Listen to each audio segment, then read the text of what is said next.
A ver, pensemos en esto un momento. ¿Quiénes son las personas que van a educar a las futuras generaciones en Argentina? Muchas veces escuchamos la palabra vocación, ¿cierto? Pero ¿qué hay realmente detrás de esa lección? Bueno, pues un estudio a nivel nacional nos da una radiografía y la verdad es bastante compleja y hasta inesperada. Vamos a sumergirnos en los datos para entender de verdad quiénes son y por qué eligen ser maestros en Argentina. Y esa es la gran pregunta que vamos a intentar responder. Pero no es tan simple como parece. ¿Quiénes son realmente? ¿De dónde vienen? Y sobre todo, ¿qué los lleva a elegir esta carrera? Como vamos a ver, la realidad es mucho, pero mucho más rica y con más matices de lo que uno se imagina. Ok, para desentrañar todo esto, vamos a seguir una especie de mapa. Primero, un vistazo general, un retrato demográfico. Luego, nos meteremos a su origen y trayectoria. Después, la pregunta del millón. ¿Por qué ser docente? De ahí pasaremos a un hallazgo clave, los 5 caminos que llevan al aula. Y cerraremos con una pregunta para reflexionar. Venga, empecemos por lo básico, los números. Esta primera parte nos va a dar una foto bastante clara de cómo se compone el grupo de estudiantes y el primer dato que salta a la vista tiene que ver con el género. Y aquí lo tenemos, el primer dato fuerte, que confirma algo que quizá ya intuíamos. La profesión docente está, pues, súper feminizada. Hablamos de un 78% de mujeres contra un 22% de hombres. O sea, por cada hombre estudiando para ser maestro, hay casi 4 mujeres. Es un dato contundente. Ahora, pasemos a la edad. Y aquí vemos algo bien interesante. Hay una concentración enorme en un grupo específico. Casi la mitad, el 49%, tiene entre 20 y 24 años. Esto ya nos da una pista, ¿no? Parece que es una decisión que se toma en un momento muy particular de la vida.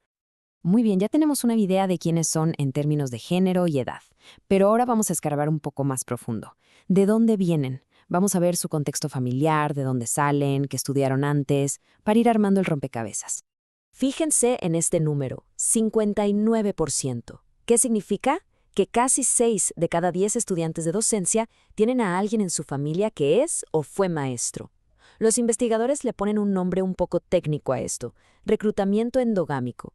Dicho de otra forma, la profesión muchas veces se hereda o se elige por la influencia directa de la familia.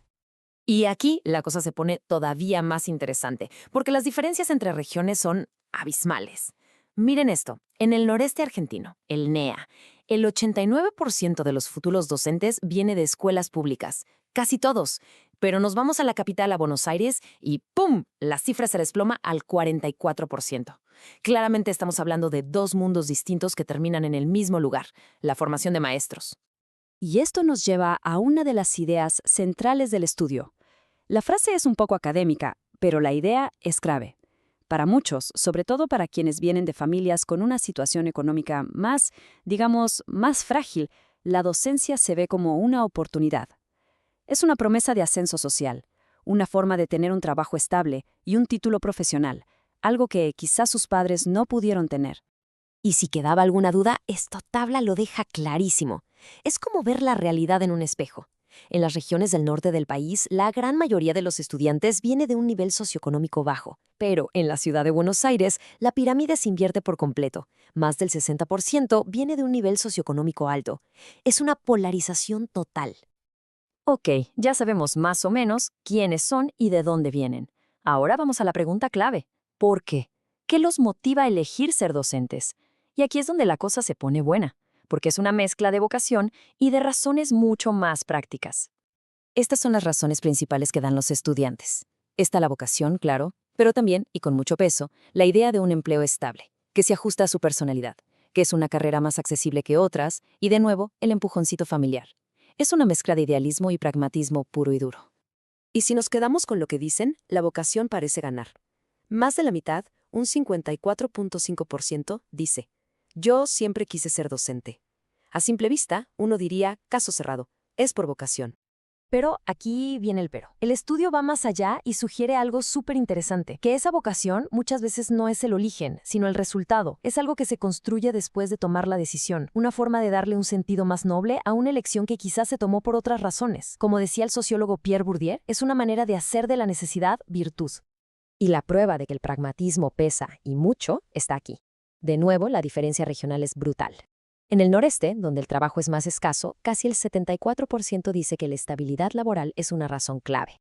En Buenos Aires, con un mercado mucho más amplio, esa razón solo la menciona el 30%. Los números no mienten, el contexto lo es todo.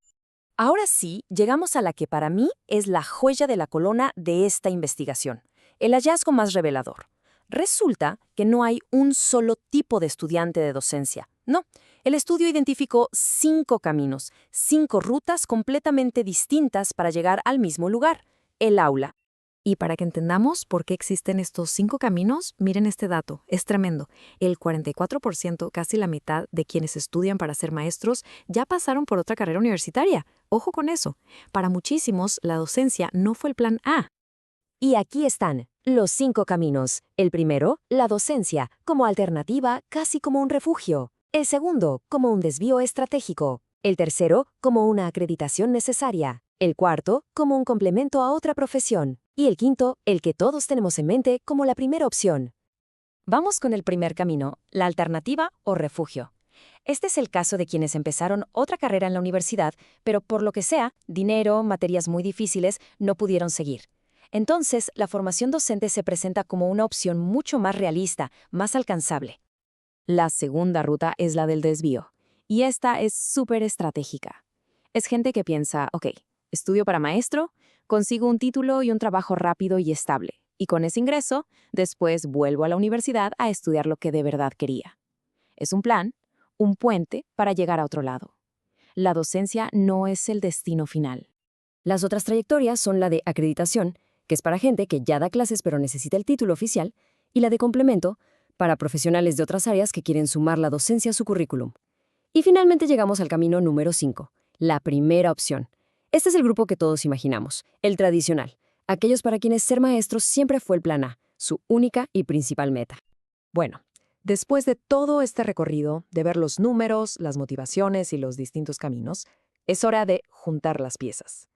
¿Qué nos dice en realidad todo esto sobre la docencia en Argentina hoy? Y todo esto nos lleva a una última pregunta. Una pregunta que queda en el aire y que es fundamental. Si para tanta gente la docencia es una segunda opción, un refugio, un plan B, ¿qué significa eso para el futuro de la educación? ¿Qué implicaciones tiene para el prestigio de la profesión? Y más importante aún, para la calidad en las aulas. Es una reflexión que sin duda vale la pena tener.